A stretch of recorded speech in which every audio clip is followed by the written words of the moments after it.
Boa noite, estudantes. Bem-vindos a mais uma pequena aula de história que tem como objetivo auxiliá-lo nas questões das apostilas do nosso conteúdo do mês de outubro. E o nosso conteúdo que nós estamos estudando é sobre as grandes navegações. Então, vem comigo.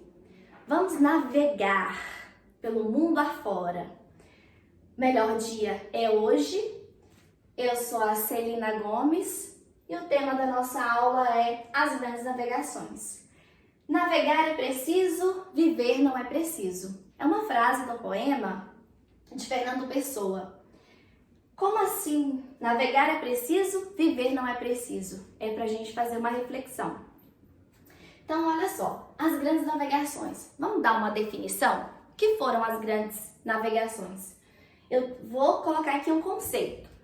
Foram expedições marítimas que tinham como objetivo chegar às Índias, lá no Oriente. Por que, professora, lá no Oriente?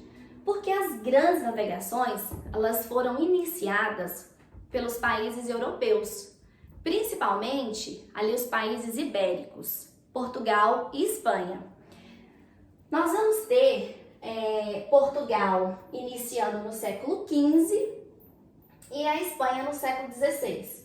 Outros países europeus, como a Holanda, a Inglaterra, a Senhora dos Mares, também vão fazer navegações, mas serão por volta do século XVII. Vai ser um pouco tardia em relação a Portugal. Tá, eu já tenho um conceito. Expedições para chegar às Índias, no Oriente. Para fazer o quê nas Índias? Buscar as tão sonhadas especiarias, que eram todos os tipos ali de temperos. Esses temperos, eles não tinham na Europa devido aos fatores climáticos. Então, eram temperos valiosos, né? E por isso o objetivo, né, de chegar até as Índias e conseguir. Por quê? Ali na Europa, a Itália, que é voltada ali para as cidades italianas, né, para o mar Mediterrâneo, tinha um monopólio, o controle dessas especiarias que chegavam do Oriente. Então as cidades italianas, Gênova, Veneza, essas cidades, elas recebiam as especiarias e revendiam para os outros países europeus por valores altos. Valores, eles chegavam, né, a ter assim lucros exorbitantes.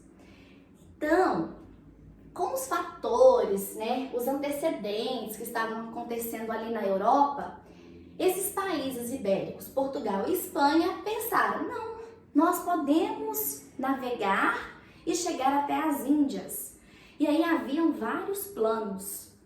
Mas e como é que foi isso? Como que se deu essas grandes navegações, essas expedições?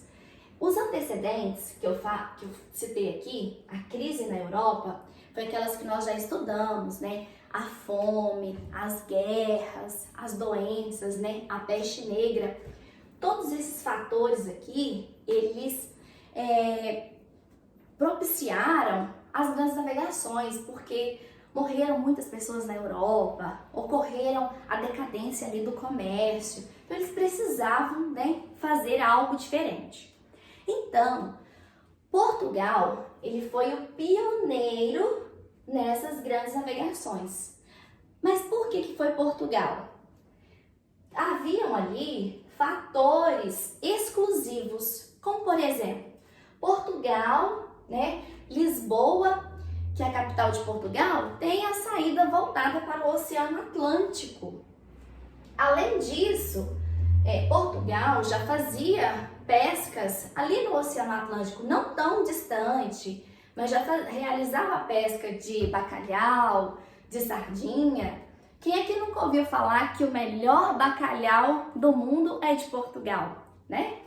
Então, além disso, Portugal foi o primeiro país a tornar-se uma monarquia centralizada. ali na Europa, né? As grandes navegações, nós estamos no contexto, numa transferência da Idade Média para a Idade Moderna, saindo daquelas características ali dos feudos. Então, Portugal, ele torna-se uma monarquia centralizada, né? O rei, ele vai ser uma figura importante, vai ter um poder absoluto, e tudo isso vai estar auxiliando nessas grandes navegações, nessa busca por matéria-prima, por metais preciosos, por novos territórios. E terão vários interesses, né, dos participantes em conseguir alguma coisa. E olha só, o Oceano Atlântico, que seria utilizado então nessas grandes navegações, naquela época era conhecido como Mar Tenebroso. Mas por que Mar Tenebroso? Por causa das histórias que eles contavam sempre, né? Que estão relacionados aos perigos imaginários. Quando iniciaram ali as navegações, quem estava sendo ali o chefe da tripulação, ele ia convidar as pessoas para participarem, né?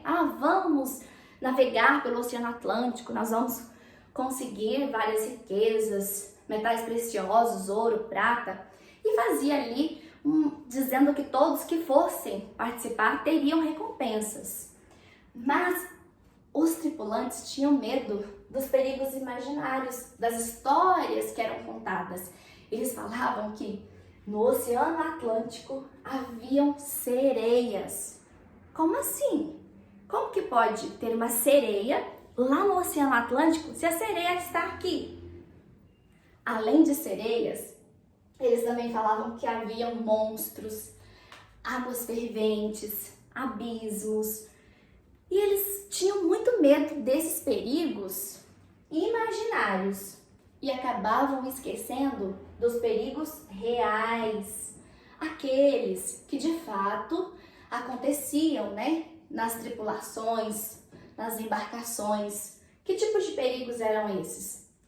Podia ocorrer sede, não ter água para todas as pessoas, fome, doenças, tempestades, encalhes, né?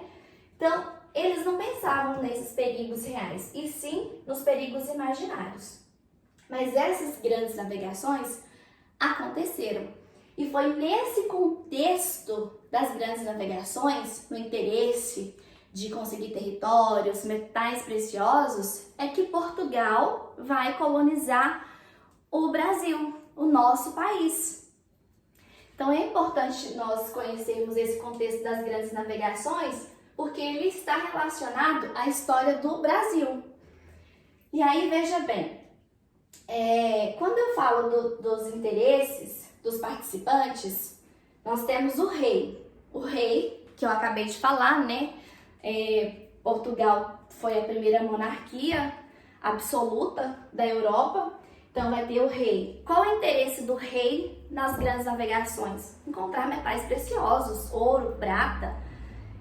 O clero é a Igreja Católica, né? Qual a intenção do clero? Encontrar novos fiéis, propagar o catolicismo. A nobreza quer encontrar novas terras. E a burguesia? Novos produtos. Esses novos produtos, né, inclusive especiarias ou matérias-primas, para fazer comércio e continuar ali com o desenvolvimento.